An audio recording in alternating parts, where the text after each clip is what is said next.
नमस्कार मंडळी, मी माई आपल्या सर्वांचं स्वागत करते माई स्वयंपाकघरामध्ये। आजची आपली रेसिपी आहे पुरणपोळी।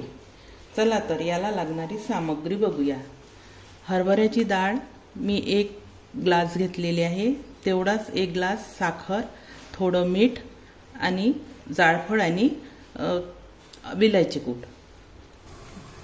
प्रथम पाणी मी उकळी ठेवलं उकळीसाठी आणि 3-4 पाण्याने ही डाळ स्वच्छ धुवून घेतली।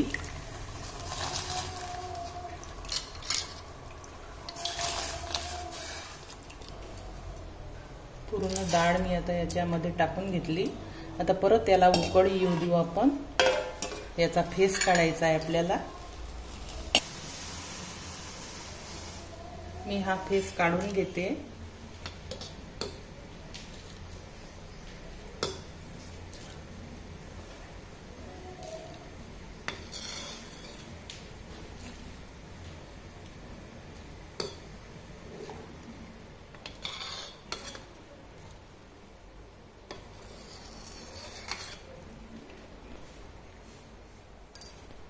आपण डाळीचा फेस काढून घेतलेला आहे।